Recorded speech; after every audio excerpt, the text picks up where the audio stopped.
(581장이죠) 581장 우리 찬송합시다. 1절입니다. 이 땅 위에 주의 나라 세워주소서. 이 나라를 생각하면서 581장입니다. 1장.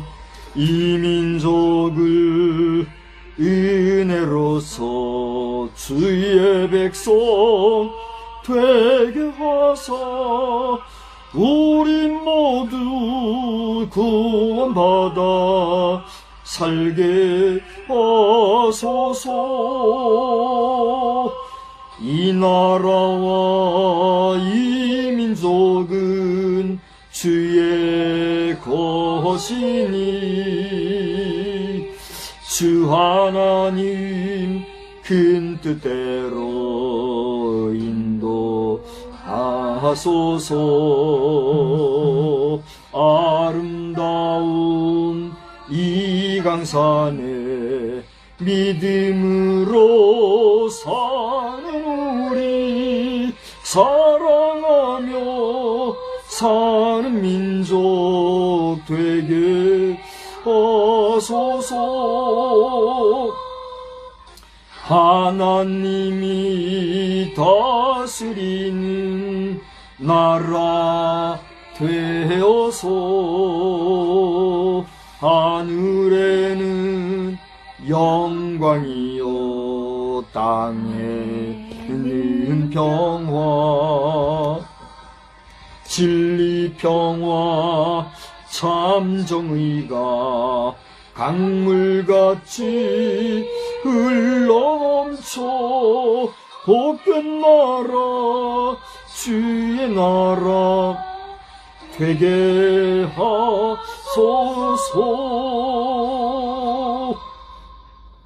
우리 정한 시간보다 한 2, 3분 빠릅니다만은 다같이 신앙 고백함으로 11월 첫 주일 저녁 예배를 하나님께 드리겠습니다.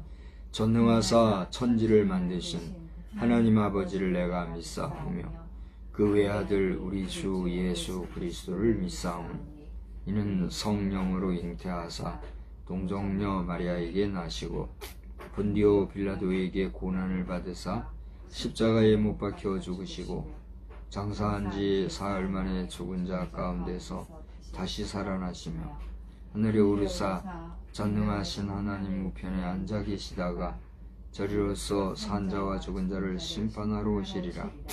성령을 믿사오며 거룩한 공회와 성도가 서로 교통하는 것과 죄를 사하여 주시는 것과 몸이 다시 사는 것과 영원히 사는 것을 믿사옵나이다.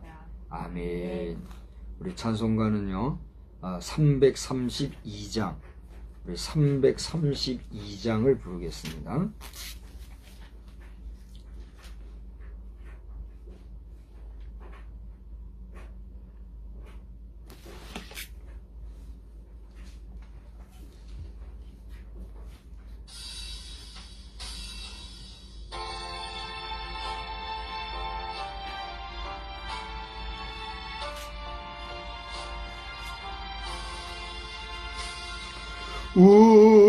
우리는 부지런한 예수님의 일꾼 의롭고 풍성한 나라의 주인 일하며 믿음의 꽃을 피우고 땀 흘려서 사랑의 열매를 맺자. 우리는 충성하는 예수님의 일꾼 참되고 화평한 믿음의 형제 연장을 든 손에 생산이 있고 힘쓰는 노력에 부요가 있다. 우리는 전도하는 예수님의 일꾼 하나님 기업을 계승한 자 아니여 거친들 옥토로 만들어내고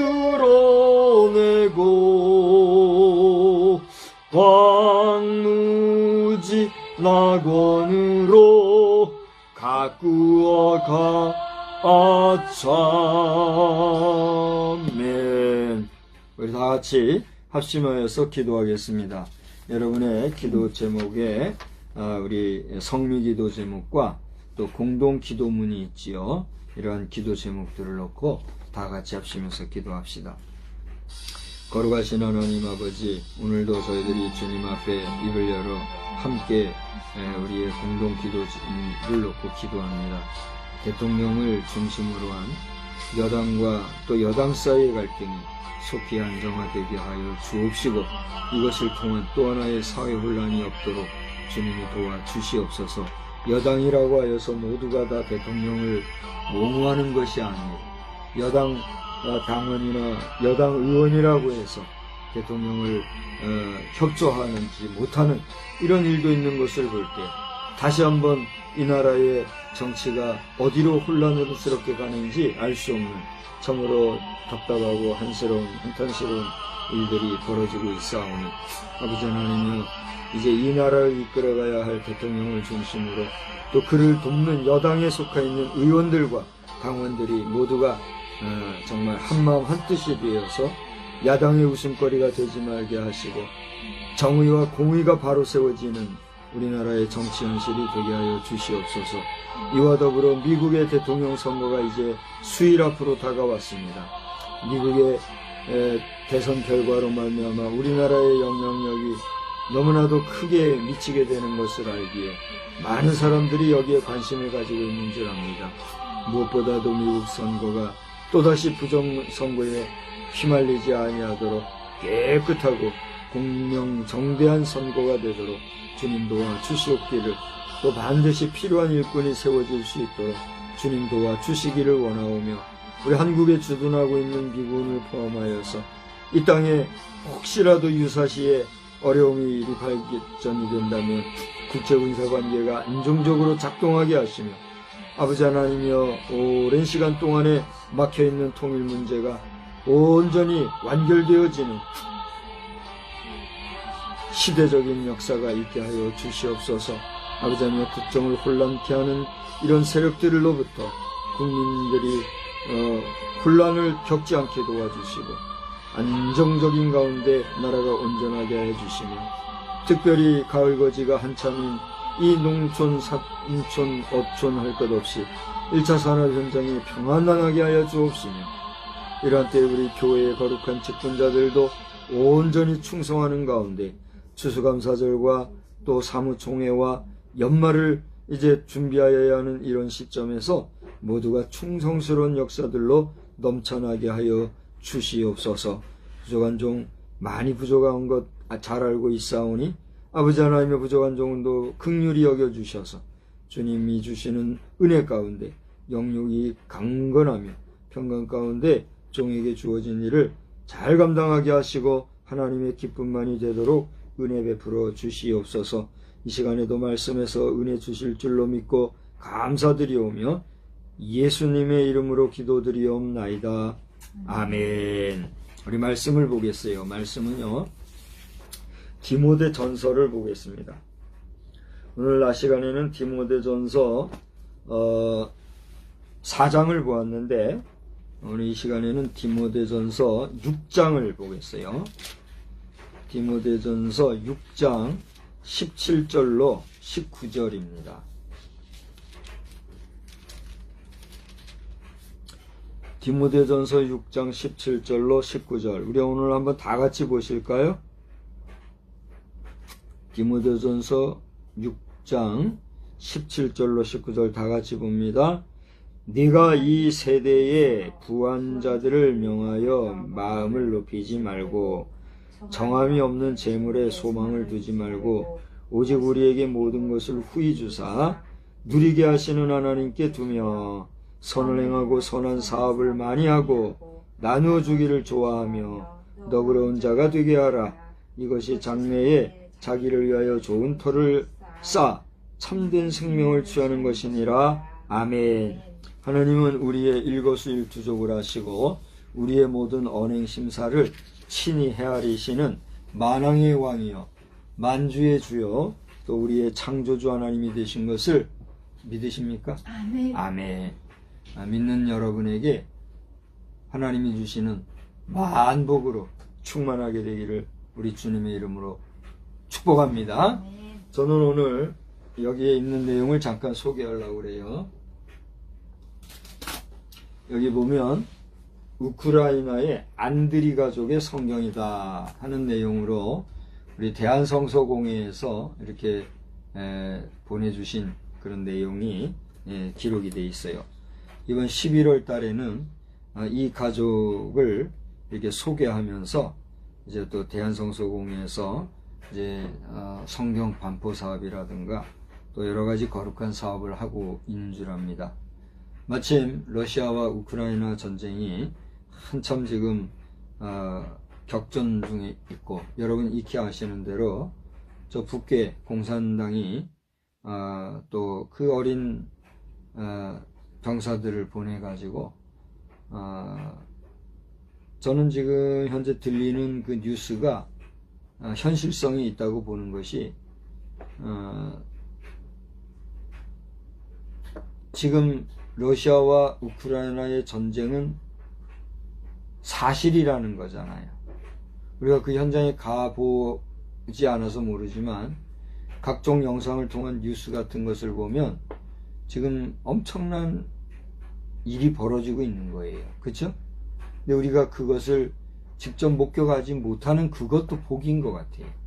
그죠? 뭐가 복이냐? 잘 먹고 잘 살고 그냥 호요식하고 난체하고 있는 체하고 그게 복이 아니라, 물론 그것도 복이지만 정말 환난과 고통을 겪지 아니하는 것, 그것도 어떤 면에서는 큰 복이다 하는 거예요. 그래요, 안 그래요? 그러니까 여러분, 우리나라의 전쟁이 지금 휴전 상태지만 이것이 확전이 되지 아니하고 휴전 상태에서 머물러 있는 것, 이것만도 감사한 줄 알아야 돼요. 아멘. 만약에 6.25 전쟁이 휴전 상태에서 재개가 되어서 그 6.25 전쟁과 같은 전쟁, 6.25 전쟁이 아니죠. 6.25 사변이죠. 북한 공산 괴뢰도당의 일방적인 선전포고도 없이 무작정 내려온 이런 전쟁사에 이런 무례한 전쟁은 없었다 그래요. 근데 언제부터인지 모르지만 우리는 어려서부터 6.25 사변이라고 들어봤잖아요. 사변이라는 게 뭐예요? 그 일방적으로 전혀 예상치 못했던 가운데 불의로 기습을 당한 전쟁, 그게 사변이잖아요.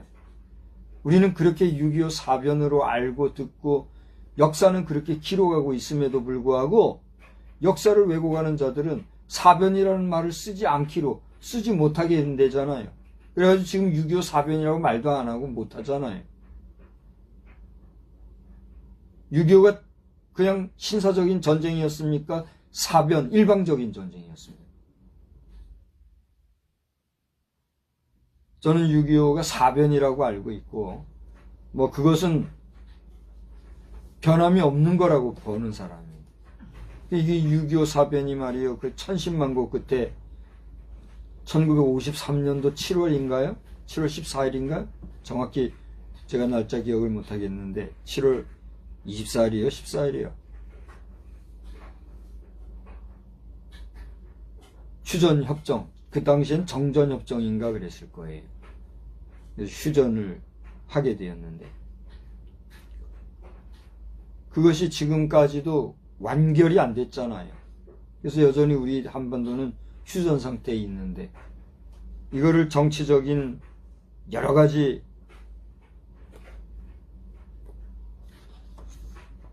행태들을 통해서 휴전 상태인 것도 흐지부지하게 혼란스럽게 만들고 그걸 정전이라는 둥 종전이라는 둥 그렇게 하자 하면서 통일이 안 된 한반도 상황을 영구 분단시키려고 하는 악한 사탄 마귀들의 괴계,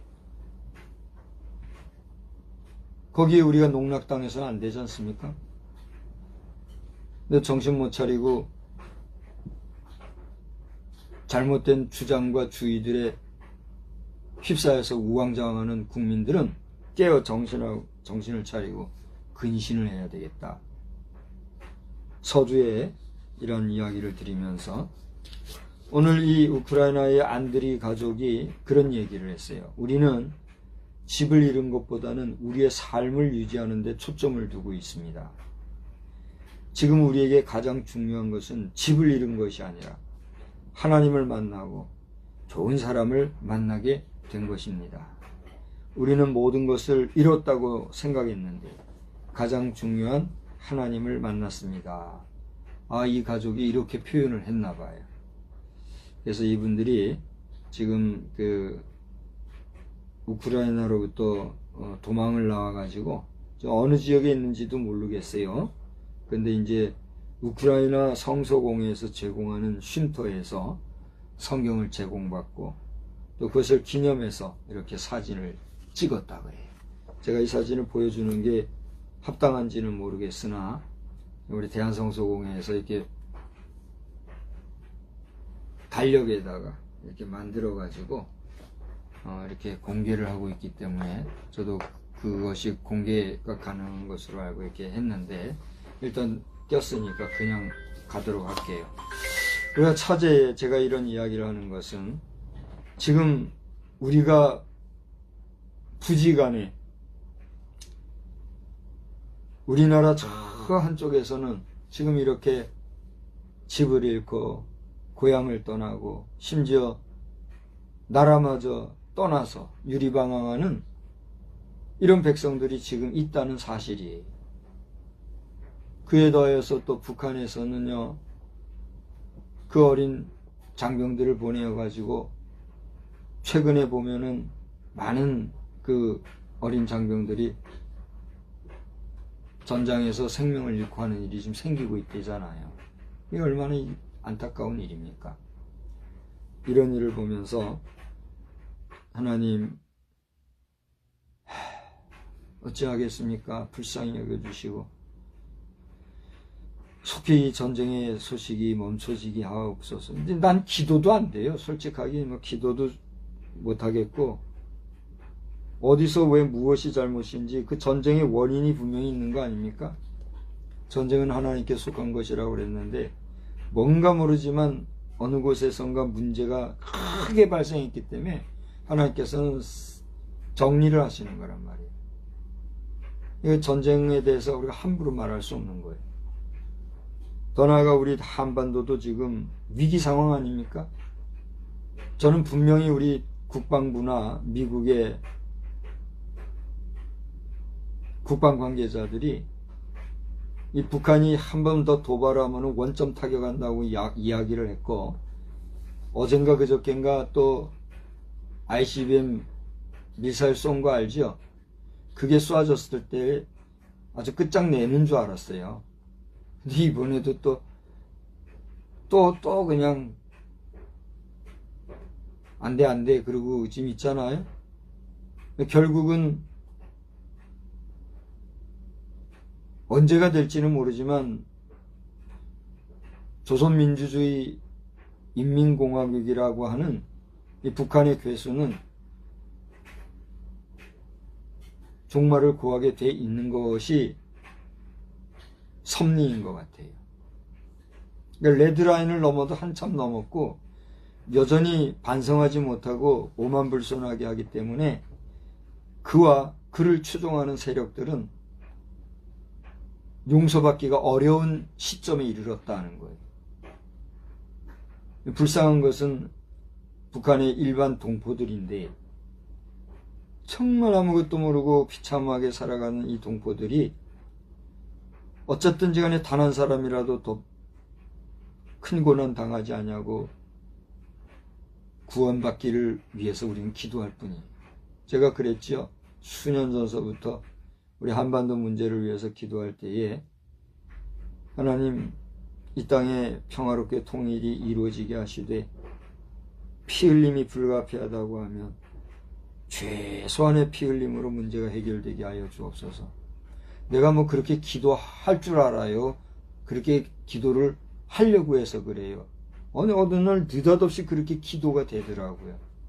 나도 깜짝 놀랐어요. 이게 무슨 일인가. 우리가 기도하다 보면 내 의지로 기도할 때도 있는가 하면 내 의지와 무관하게 막 기도가 나올 때가 있잖아요.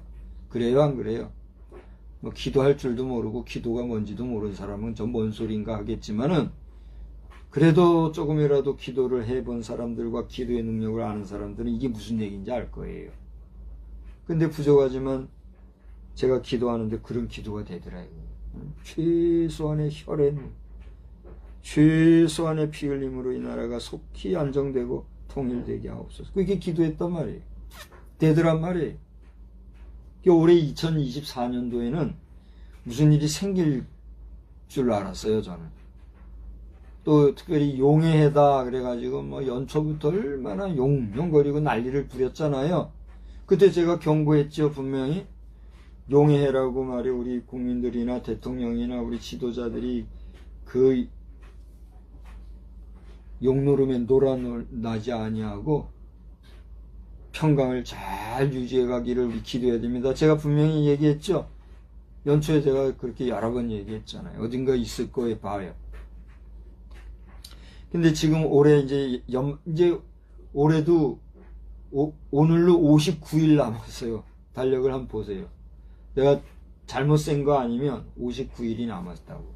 이제 2달이 이제 안 남은 2024년도에 후반부로 지금 들어갔단 말이에요. 올해는 통일이 될 것인가 생각을 하고 기대를 갖고 있었지만 지금 상황 같아서는 까마득한 거 아니에요? 앞으로 어떻게 될지 모르는 거예요. 이런 때에 우리가 혼란스럽게 우왕좌왕하고 국민적인 정체성을 잃어버리고 살아간다면 참 우리는 불쌍한 종족이 될 수밖에 없어요. 그러므로 우리 성도 여러분이나 우리 국민들은 깨어 경성하고 각성해서 우왕좌왕하지 말고 하나님의 긍휼과 자비를 구하는 가운데 온전히 믿음으로 나아가는 그 우리의 삶이 되어야 될 줄로 믿습니다. 오늘 저는 본문의 내용을 읽으면서 오늘도 설교의 제목을 정해야 되는데 어떻게 해야 되나 하는 가운데 따라서 합시다. 성도의 사업관. 성도의 사업관. 성도의 사업관이라 하는 제목으로 말씀을 전하게 되었어요. 오늘은 제가 순서를 따라서 사업에 대한 설교를 하게 되었는데 오늘 낮 시간에는 박정도 목사님께서 뭐라 그랬죠? 좋은 일꾼이 되라. 맞죠? 좋은 일꾼이 되라 하는 제목으로 오늘 말씀을 주셨잖아요. 이것은 대체로 이 디모데전서를 통해서 우리 디모데 전후서가 목회서신서라 그래요. 그래서 목회서신서인 까닭에 대체로 목회자들이 이 디모데 전후서를 통해서 목회적인 가르침과 목회적인 부분의 교육적인 내용들, 또 목회적인 정서와 목회 문화에 대한 이해 등등 이 목회자에게 아주 유익한 말씀으로 가르쳐지고 있는 말씀이 기도해요. 그러나 꼭 목회자에게만 이게 해당하는 말이냐? 여러분 어떻게 생각하세요?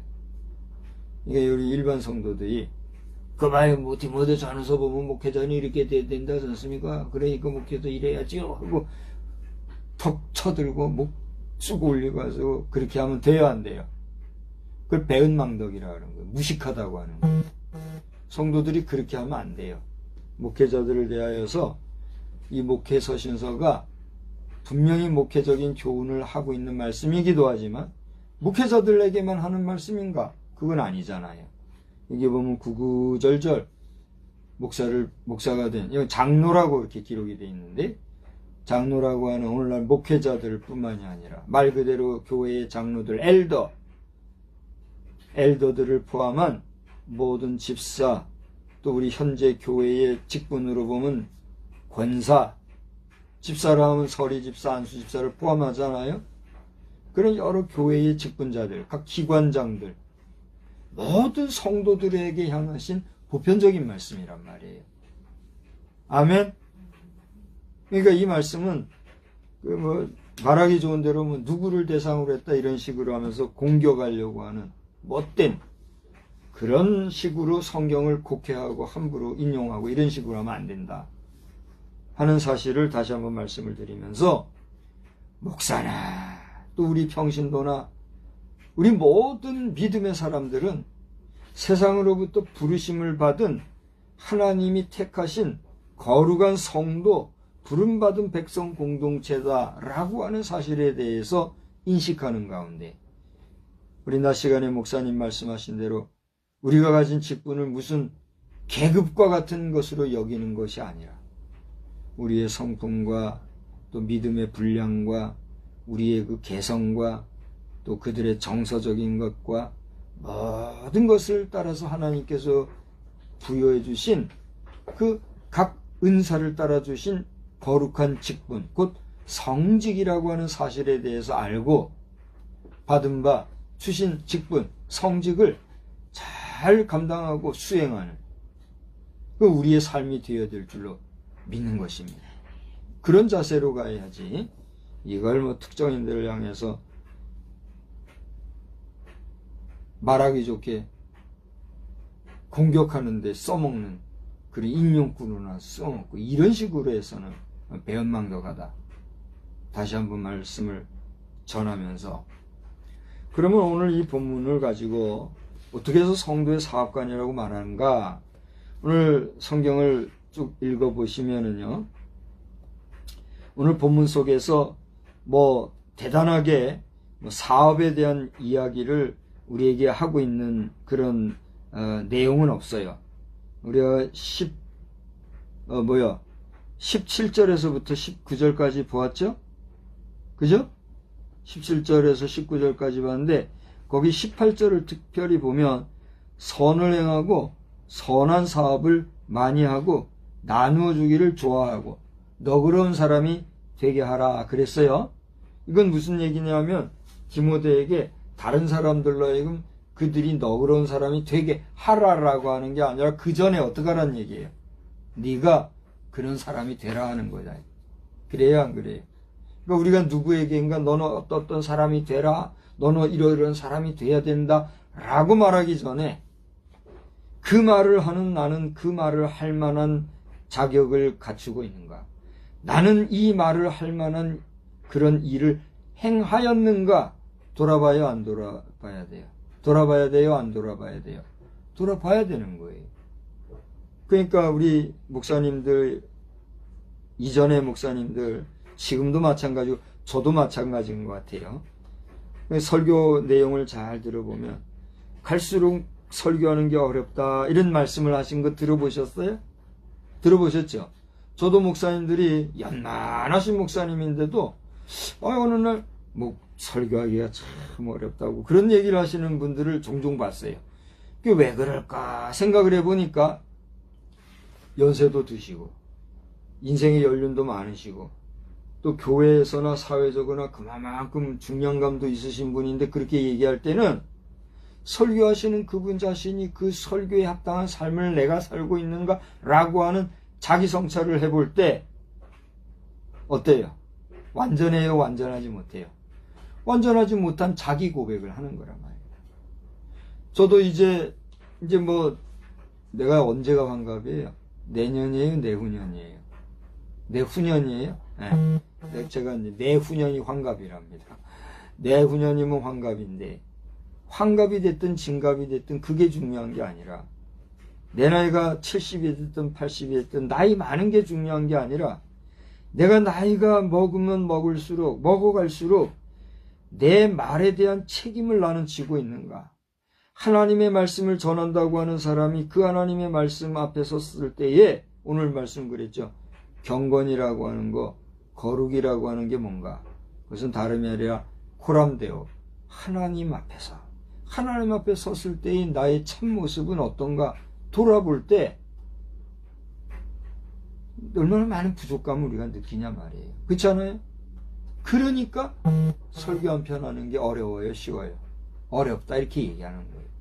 아니야말로 뭐 본문 찾아놓고 여러 가지 이 말 저 말하고 설교를 하라고 하면은 뭐 누구나 할 수 있는 설교, 아무나 설교할 수 있어요, 없어요? 있어요. 그럼 뭐 못하겠어요? 좀 경거망동한 얘기인지 모르겠으나 설교라고 하는 건 대단한 게 아니죠. 그죠? 그러나 그렇게 함부로 말할 수 있는 게 설교가 아니라는 걸 알고 나면 설교에 대한 책임감을 느낄 수 있어요, 없어요? 있다는 얘기. 그러니까 설교하기가 어렵다 이렇게 얘기하는 거란 말이에요.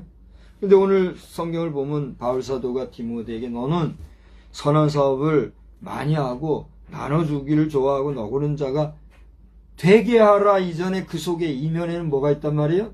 넌 그런 사람이 되라. 이런 얘기를 하는 것을 읽으면서 사업이란 게 뭔가 이걸 생각을 한 거예요. 제가 성경을 인덱스, 그러니까 검색을 통해서 사업이란 단어를 찾아보니 성경 속에 사업이란 단어가 그렇게 많이 나오고 있지는 않아요. 요한계시록에도 사업이라고 하는 내용이 나오고 있는데 오늘 저는 요한계시록에서 이야기하고 있는 사업에 대해서는 제가 다루지 않으려고 그래요. 그래서 그건 논외로 하고 전도서를 포함해서 또 마태복음과 로마서 그리고 오늘 우리가 본문으로 택한 디모데전서까지 나오는 각각의 표현되고 있는 사업에 대한 이야기를 찾아서 제가 여러분과 함께 오늘 제목으로 삼은 성도의 사업관이라고 하는 제목으로 말씀을 나누고자 해요. 오늘도 서론이 좀 길었습니다만은 결론은 첫째로 우리 나라를 위해서 지금 근신하고 기도해야 된다는 거예요. 둘째로는 나라가 이렇게 안정이 돼야 우리가 하는 모든 사업도 어떻게 돼요? 비로소 안정을 찾을 수가 있어요. 그렇지 않습니까? 나라가 어지럽고 나라가 흉흉하고 전쟁이라도 나고 이렇게 되면 우리가 지금까지 수행하고 있는 사업, 소위 비즈니스라고 하는 이 모든 것들이 어떻게 돼요? 한 번에 무너지는 거예요.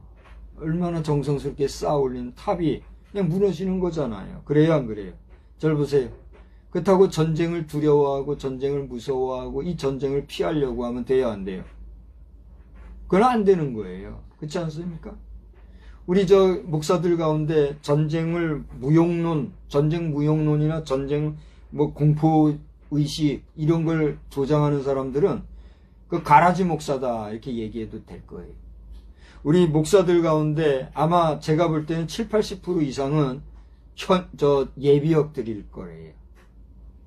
연령으로 보나 경험으로 보나 여러 가지 상황으로 보나 대한민국의 목사라고 하면 최소한 총검수를 익힌 경험자들이요. 너나 할 것 없이 장교 출신이든 부사관 출신이든 병 출신이든 우리 목사들이라면 건강하고 정상적인 목사라면 다 대한민국 국군 출신일 거예요. 그래요, 안 그래요? 그렇지 않으면 목사로서 기본 자격도 없는 거죠. 그렇지 않아요? 그러니까 기본적으로 목사는 전쟁을 할 수 있는 사람들이에요, 아니에요? 목사들 우습게 보면 안 돼요. 맨날 그냥 사랑하고 그냥 죽어 지내고 그러니까 병신인 줄 아는데 안 그래요. 여기 저도 번개부대 출신이요. 내가 이래봬도. 저도 군 얘기하면 한참 얘기했지만 난 군대 얘기 안 하잖아요. 그만큼 중요한 역할들을 했으니까. 이제 중요한 건 뭐냐면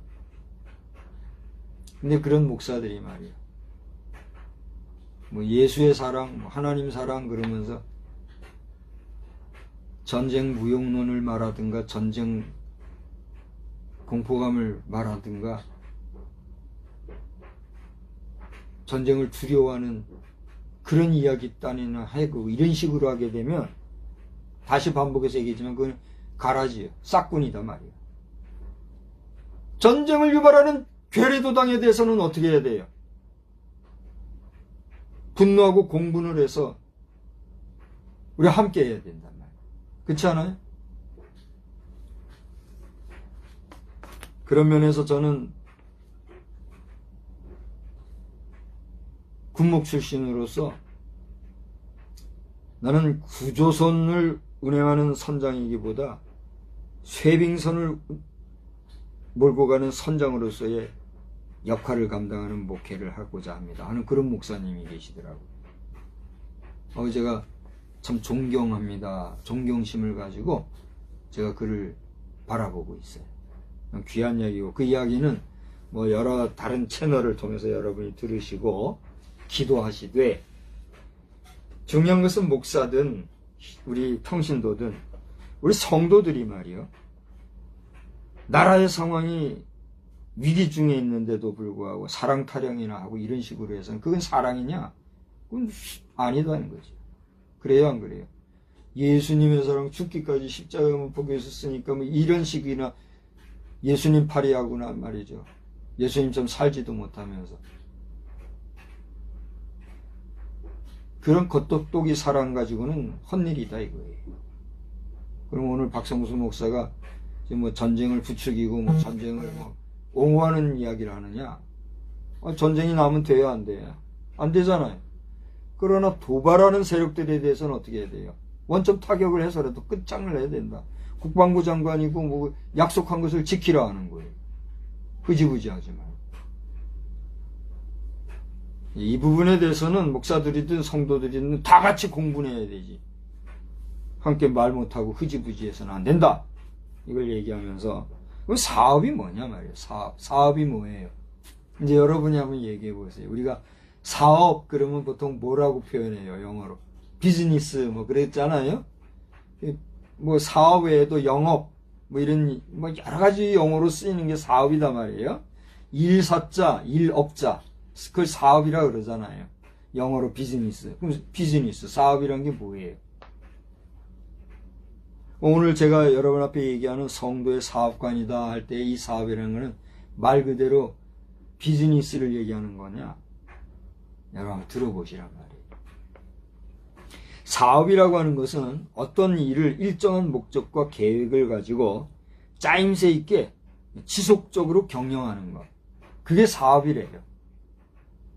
여러분 분명히 이해가 되시죠? 어떤 목적을 가지고 계획을 세워서 짜임새 있게 지속적으로 해나가요. 그게 사업이다. 그래서 그 사업이 돈 버는 사업이면 뭐 하는 거예요? 말 그대로 비즈니스가 되는 거예요. 그죠? 영업을 한다든가 생산을 한다든가 뭐 홍보를 한다든가 홍보하는 것도 사업이잖아요. 또 심지어는 우리 이제 교회에서는 뭘 해요? 구제 사업, 전도 사업. 뭐 이런 식으로 여러 가지 사업이란 말을 우리가 붙이잖아요. 그죠? 이게 사업을 한다. 목적을 가지고 계획을 세우고 꾸준히 계속해서 일하는 이게 사업이다. 그러면 우리가 그런 여러 가지 목적을 세우고 계획을 세워서 일할 때에 그 사업에 대한 우리의 의식, 우리의 관념, 우리의 생각, 우리의 지향점, 우리가 추구하는 목적, 이유가 있어야 될 거 아니에요. 돈을 버는 사업을 해도 무엇을 하기 위해서 그것을 해요? 돈을 벌기 위해서 하잖아요. 그죠? 우리가 보통 실례지만 뭐 하십니까? 그러면 제가 조그마한 사업을 하고 있습니다. 그러잖아요. 그 사업은 뭘 하는 걸 얘기하는 걸까요? 돈 버는 사업을 한다 이거예요. 우리 목사가 누군가 물어봐요. 뭐 하고 계시면 저는 뭐 연약하지만 조그마한 사업을 하고 있습니다. 목사가 사업을 한다는 건 뭘 하는 걸까요? 여러분이 얘기해 보세요. 목사가 사업을 한다면 뭘 하는 거예요?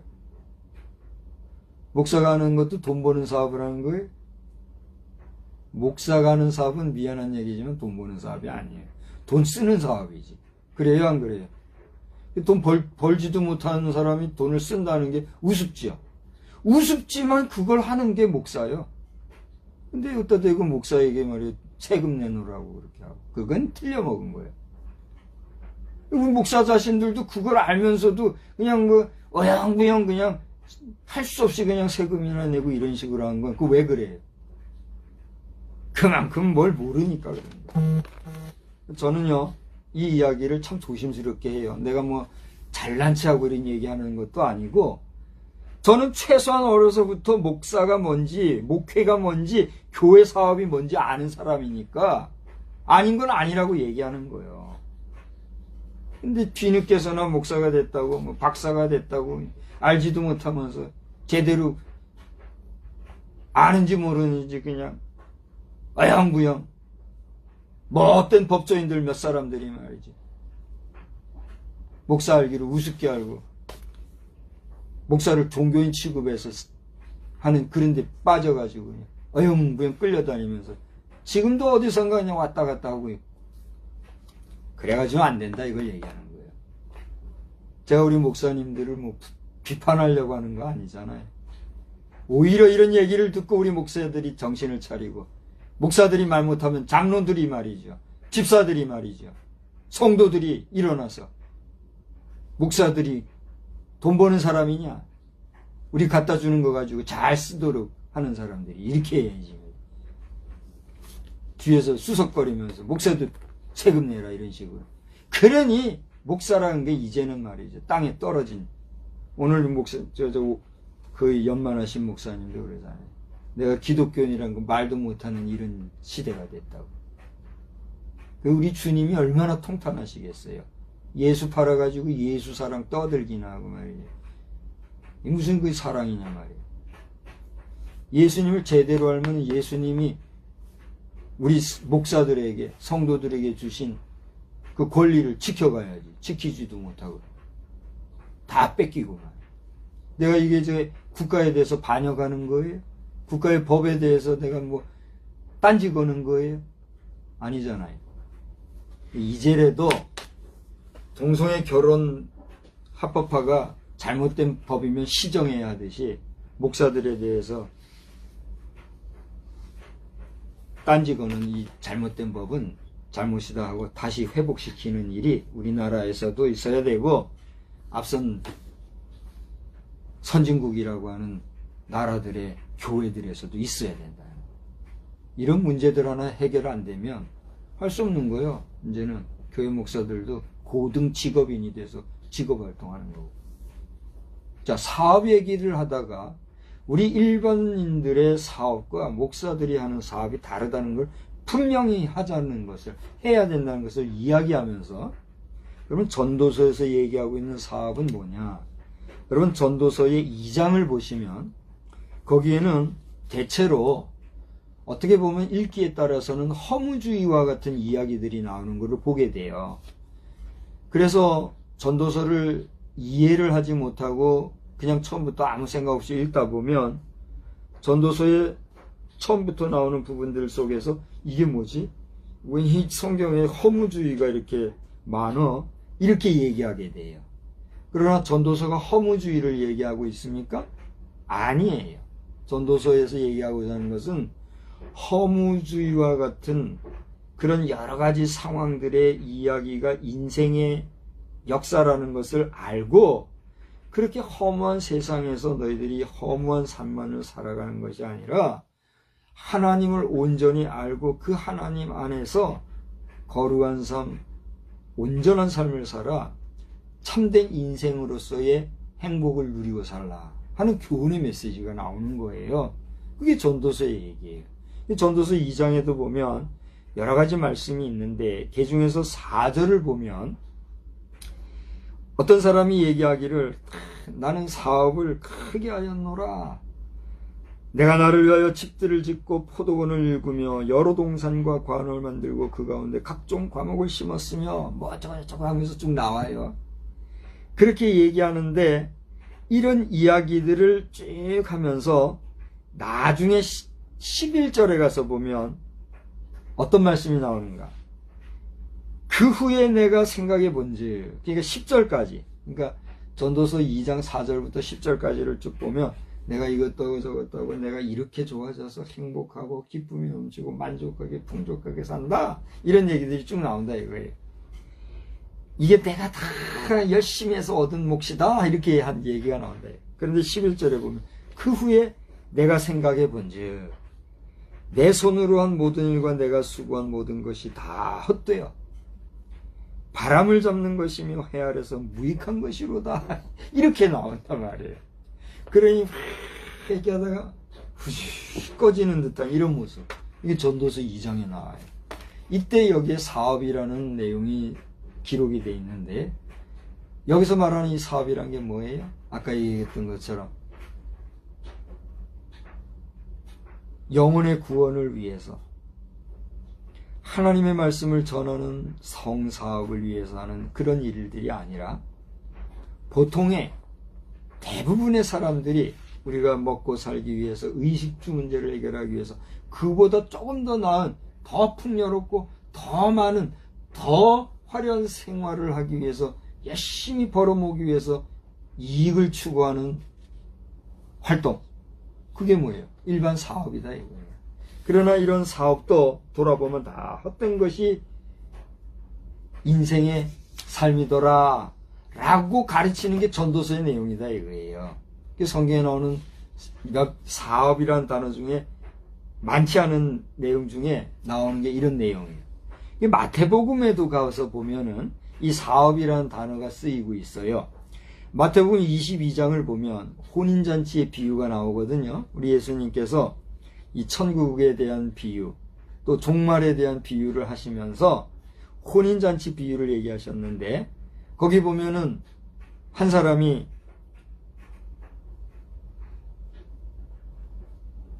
혼인잔치를 배설해 놓고 사람들을 초청하는데 어떤 사람은 이런저런 이야기를 핑계를 대면서 못 오겠다 한단 말이에요. 몇 번을 청하다가 못 오겠다 그러니까 다 때려쳐. 다 때려치고 길가에 가가지고 뭐 이 사람 저 사람 할 것 없이 다 그냥 데리고 와라 이런 내용이 나와요.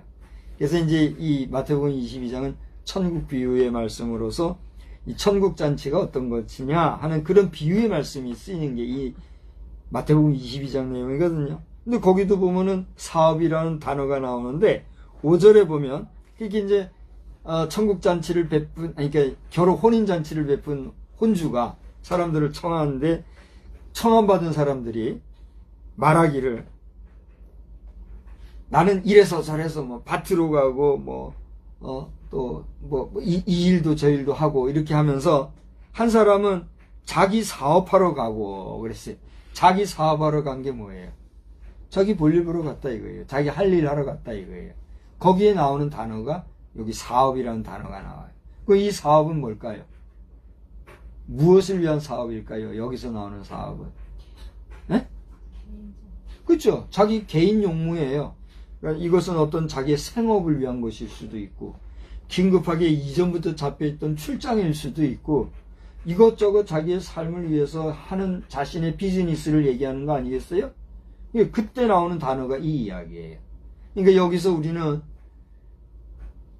혼인잔치와 같은 천국잔치가 배설되고 하나님 나라의 말씀을 들었기를 위해서 청하는, 전도하는데 이 핑계, 저 핑계, 저기 자기 사업에 바쁜 사람들의 모습을 우리에게 보여주면서 결국 이렇게 자기 일에 자기 사업에 바쁜 사람들에게는 천국의 메시지, 천국의 잔치, 그 천국의 비밀한 내용들과 이야기들이 전해질 기회가 주어진다는 거예요? 안 주어진다는 거예요?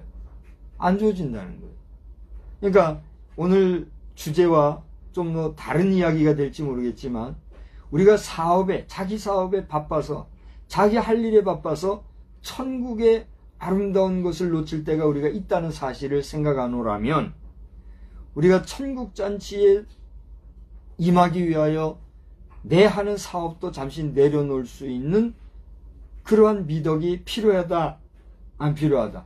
필요하다는 것을 주님이 우리에게 일러주고 있다는 얘기예요. 결국은 하나님의 말씀은 그 말씀을 받을 만한 자, 들을 만한 자가 받고 천국의 백성으로서의 자격을 얻게 돼 있다. 여러분 오늘 이 저녁 시간에 2024년 11월 3일 이 저녁 시간에 저와 여러분이 만난 이 만남도 우연인 것 같아도 절 보세요. 우리의 만남이 우연일까요? 저는 우연이 아니라고 봐요. 절 봐요. 내가 지금 엄청 피곤하거든요. 오후에 잠깐 좀 했다고 이렇게 피곤해요. 막 눈도 감기고 막 이런 정도로 피곤하거든요.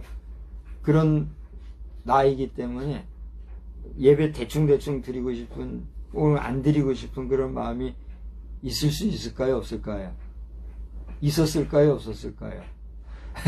여러분 대단히 죄송하지만 내 육신이 피곤하고 어렵다 보니까 예배 전에 오늘 어떻게 좀 빠져나갈 방법 없나 하는 생각이 몇 번 들더라고요. 근데 부끄럽지만 고백하는 거예요. 그러나 그것은 누구의 속삭임이에요? 사단의 속삭임인 거예요. 하나님 앞에 약속하고 하나님 앞에 기도하고 찬양하고 그 말씀을 받아 전하는 이 일을 하려 하는 나의 최소한의 사역을 육신의 피곤함을 내세워서 적당하게 하려고 하는 요 간사한 마음, 그게 내 속에서 나오는 이게 있더란 얘기죠. 그런데 그걸 물리치고 함께 이 말씀을 나누고 있다는 것, 나는 또 그걸 했고 여러분은 그런 저를 보고 있다는 것, 이게 우연일까요? 제가 볼 때 우연은 아니라고 봐요. 그러니까 이렇게 우연이 아닌 이 시간, 이것도 돌아보면 하나님께서 우리에게 예비해 주신 은혜 주시고자 하는 은혜의 통로라는 사실을 믿고 오늘 이 말씀을 듣는 이 시간, 여러분이 하나님의 말씀을 대하는 이 시간이야말로 하나님이 내게 주신 복의 시간이라는 사실을 믿는 가운데 하나님 앞에 예배하는 일에 정성을 다하는 우리의 삶이 되기를 주의 이름으로 축복합니다. 세 번째로는 로마서예요. 로마서에는 14장을 보면 거기에도 사업이라는 단어가 나와요. 로마서 14장 20절을 보면 음식으로 말미암아 하나님의 사업을 무너지게 하지 말라 하는 말씀이 나와요. 다시 말하면 이 로마서 14장에 나오는 내용은 뭐냐면 먹는 문제, 먹는 문제로 말미암아 형제로 거리끼게 하지 말라고 하는 그런 교훈의 메시지가 나와요. 다시 말하면 예나 지금이나 우리가 먹는 문제에 있어서 시험되는 경우가 있어요, 없어요? 분명히 얘기합시다. 이 먹는 문제 가지고 사람이요 언짢아지고 기분 나빠지고 심지어는 관계까지 깨져지는 이런 일들 있어요, 없어요? 있지요. 저는요 처음에는 이해하기가 어려웠어요. 저는 뭐 어려서부터 배를 곪지는 않고 사는 것 같아요.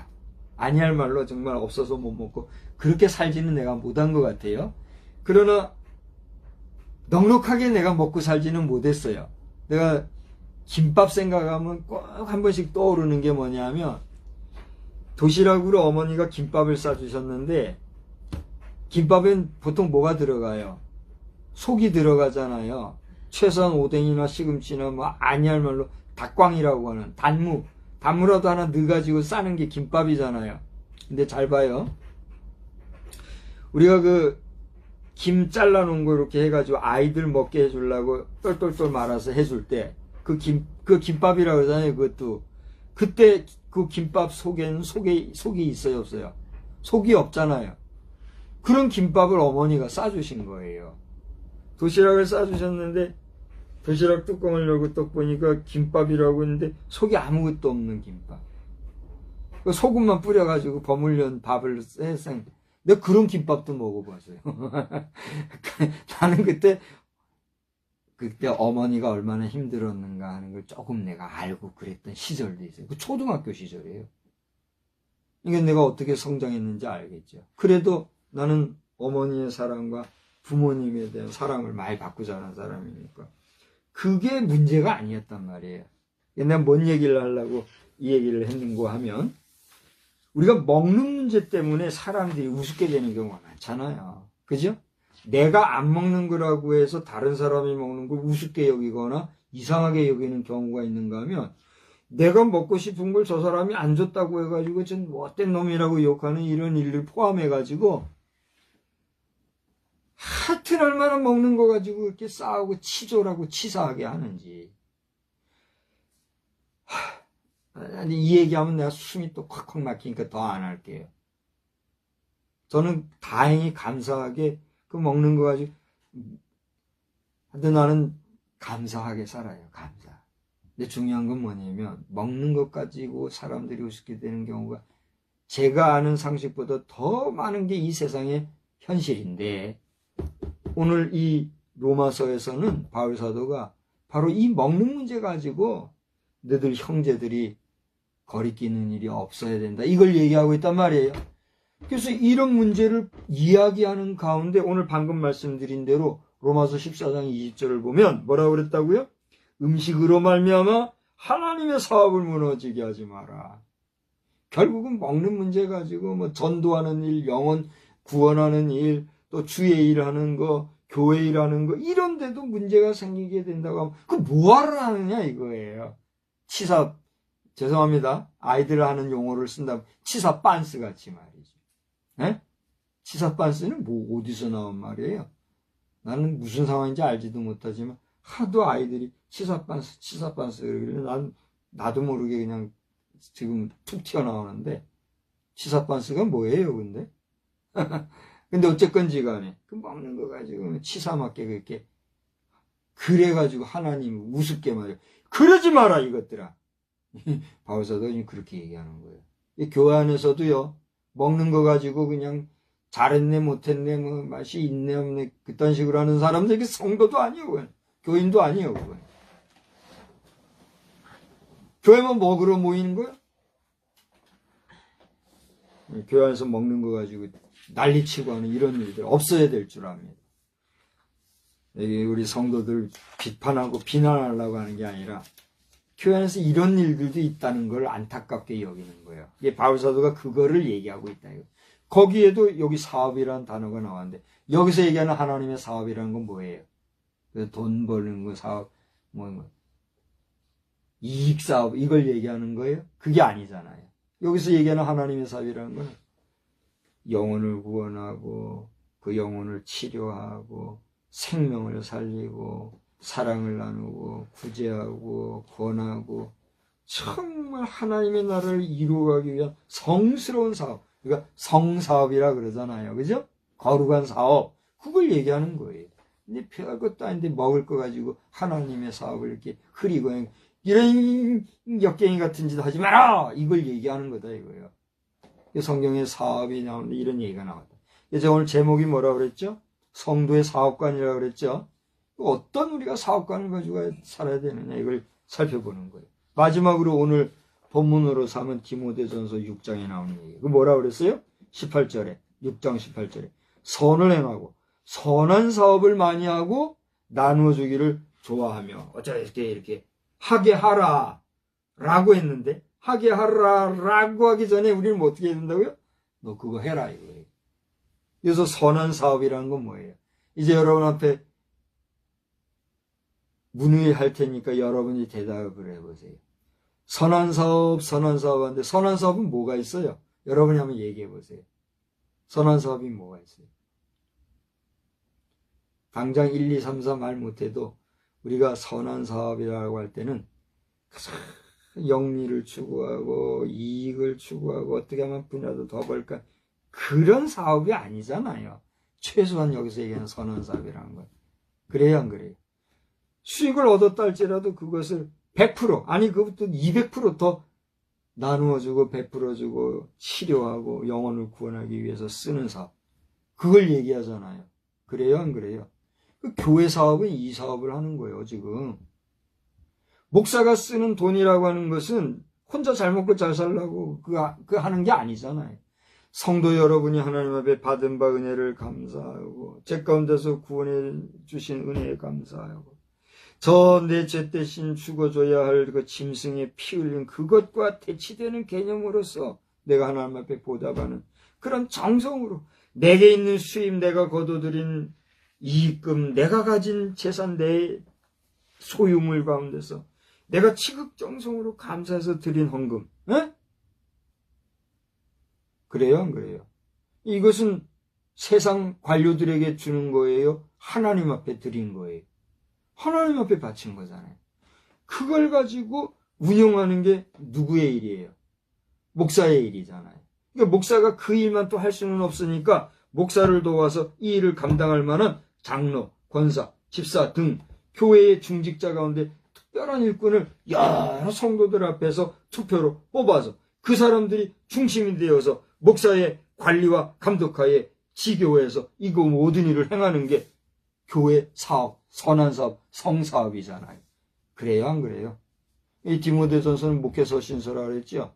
목회서신서 여기 읽어보면 우리 박 목사님 오늘 설교 중에서 이렇게 경제적인 문제라든가 이런 모든 부분을 잘해야 목회가 성공한다 이런 얘기 하셨잖아요. 그러니까 목회가 그렇게 해야 되고 그 선한 사업을 하는 게 목회 활동이잖아요. 그런데 어떻게 그걸 잘 못하고 그냥 하니까 에이 목사들도 다 필요 없어요. 종교 나부랭이들. 예? 목사들도 세금 내야 돼. 이렇게 된 거 아니냐 말이에요. 그래요 안 그래요? 누가 누구를 원망해요 지금. 그러니까 이제라도 이것을 알고 있는 우리 목사들이 정말 회개하고 조심하고 있다는 사실을 우리 성도들도 알아주고 우리나라의 법조인들도 알아주고 이제는 그만큼 목회자들이 잘못한 거에 대한 질책도 하셨으니만큼 우리 국가적으로나 또 우리 성도들이 어떻게 보면 노여움을 좀 푸시고 목사들이 이런 부분에서 자유롭게 뛸 수 있도록.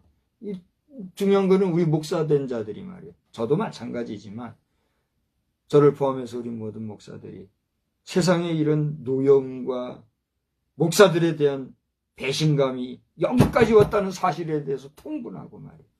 부끄러운 줄 알고 정신을 차려서 반성하는 마음으로 잘 해야 된단 말이죠. 그래요, 안 그래요? 아니, 박 목사는 잘하나 보다. 어디 한번 보자. 너 까봐. 뭐. 와, 다 까봐요, 와서. 우리 다 하고 있으니까. 이번 12월 둘째 주일인가요? 12월 둘째 주일에 우리가 사무총회 하죠. 저는 무교회, 무임 목사, 교회도 없는 사람이라 아무것도 못하는 사람이지만, 내가 자원해가지고, 우리는 지금 공교회는 아니지만, 가정교회지만, 그저 자녀들이 조금씩 헌금하는 그거 가지고 기본적인 생활을 하면서, 그래도 그거 흐지부지 안 하고 다 우리 정리하고 있잖아요. 그래요, 안 그래요? 오늘 설교하신 목사님 말씀처럼 회개를 잘해야 돼요. 그래요, 안 그래요? 회개 올해도 잘 하셔서, 사무총회는 아니지만 사무총회에 준 사무총회를 우리 지금 몇 차 했어요? 한 5년, 6년 벌써 했네요. 그래서 5년, 6년을 무임으로 이렇게 지내고 있어요. 그런데도 우리 기독교 대한성결교회는 내가 필요 없는지 있는 등 많은 등 여기고 그러고 있어요. 기독교 대한성결교회 성도 여러분들,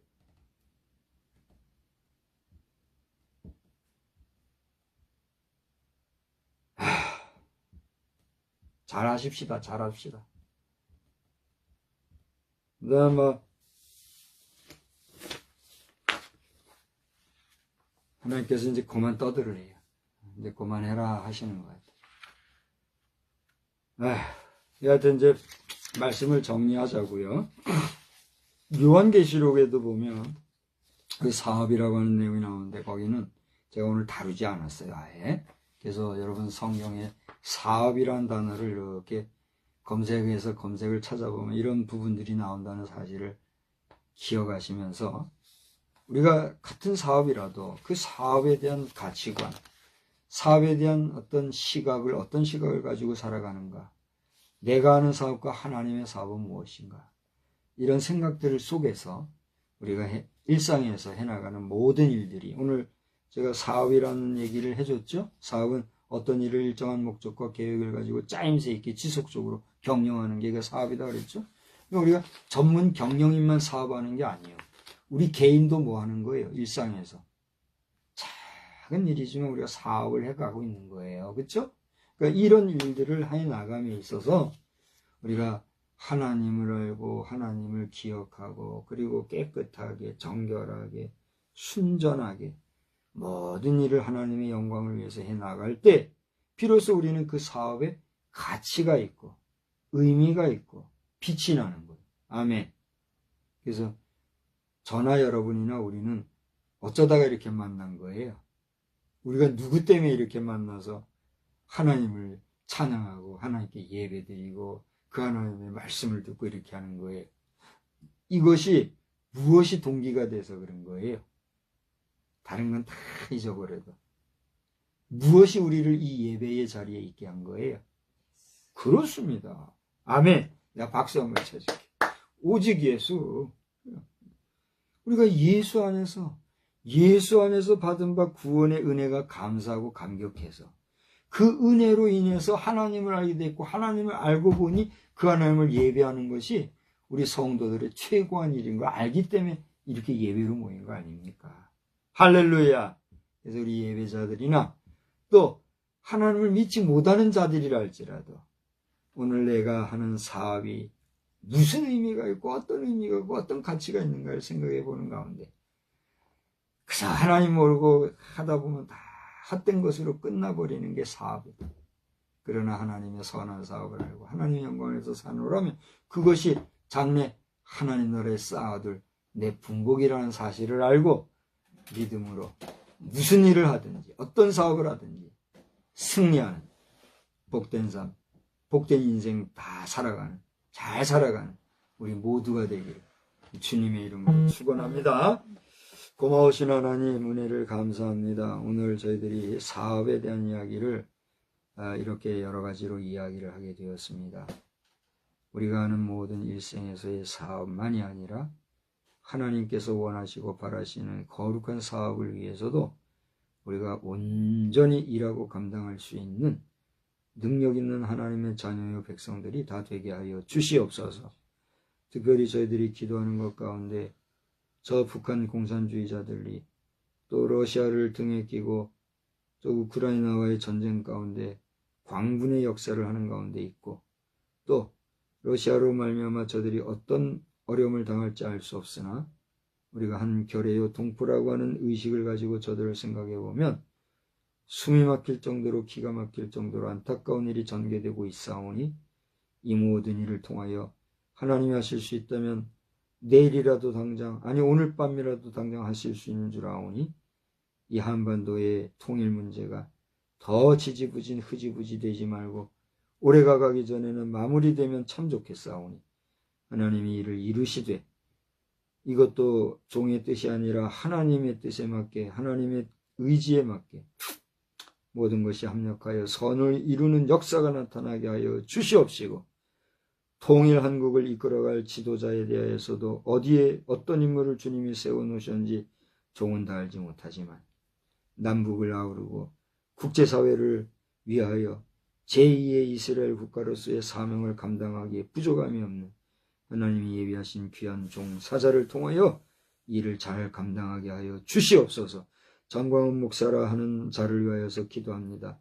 저가 저의 입으로 나는 순교할 자라고 얘기하면서 공공연하게 주의 종들과 성도들 앞에서 개개거리는 가운데 있사오니 그 입을 주님 주관하여 주시고 말을 삼가하게 하시고 그것이 성령의 역사인 양 자꾸만 말하는 반복해서 우리 믿음의 백성들의 말솜씨를 어지럽히고 더럽히는 일이 절제가 되게 하시고 그 자신도 깨우치고 삼가하는 자가 되게 하여 주셔서 분명히 하나님이 쓰시고 애국하는 일에는 분명하다고 할지라도 하나님의 많은 사람들이 이로 인해서 시험 드는 가운데 있사오니 주여 이 엄연의 현실에 대해서 그도 알고 깨닫고 정신을 차리고 근신하여 그가 지금까지 쌓은 탑이 공든 탑이 무너지지 아니하도록 그 영혼을 불쌍히 여겨 주시옵소서. 하나님 아버지 또한 미국의 대통령 선거일이 수일 내로 다가온 줄 압니다. 그 나라는 지구촌 수많은 국가들 가운데서도 영향력이 큰 나라고 또 하나님께서 귀하게 여기는 민족인 줄 압니다. 그 나라 그 거대한 나라의 지도자가 선출하는 데 있어서 많은 사람들이 관심으로 염려하고 근심 중에 바라보고 있다고 하는데 그 결과도 하나님의 뜻에 합당하게 하나님의 뜻이 어떻게 움직이는지 저희들 다 알지 못하지만 이 시대에 꼭 필요한 사람이 제대로 세워져서 여러 나라에서도 어려움 당하지 아니하고 이 지구촌이라는 행성이 순적히 나아가는 복된 역사가 있게 하여 주시옵소서. 우리 사랑하는 성도들 한 주간 살아갈 때에도 건강 가운데 승리하며 복되게 살아가기를 간절히 원하옵고 이 밤에도 우리 모두에게 단잠을 허락하여 주옵소서. 예수님의 이름으로 기도드리옵나이다. 아멘. 우리 찬송가는요 333장 우리 함께 하겠습니다. 333장입니다.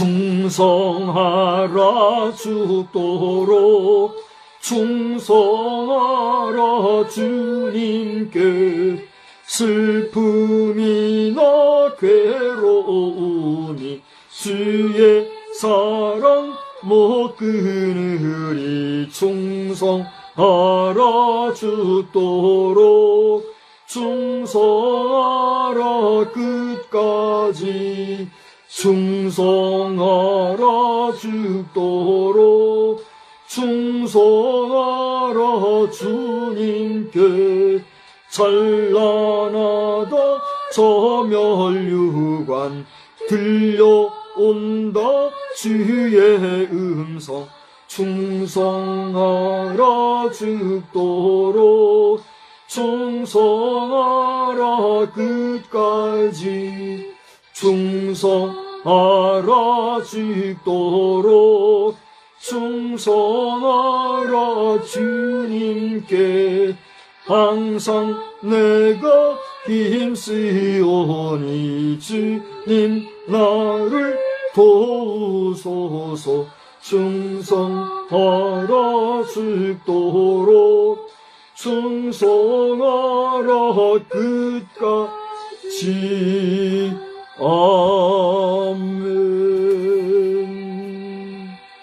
이제는 우리로 하여금 거룩한 사업에 분연히 나서서 온전히 헌신하기를 다짐하고 나아가는 우리 모두 위에 성부 하나님의 능력과 권세, 그리고 우리 성자 예수님의 놀라우신 사랑하심과 또 함께 하시는 은총의 역사, 그리고 성령님의 이끄시고 온전히 인도하시는 그 역사하심이 우리의 세상 끝날까지 영원히 함께 계실지어다. 아멘.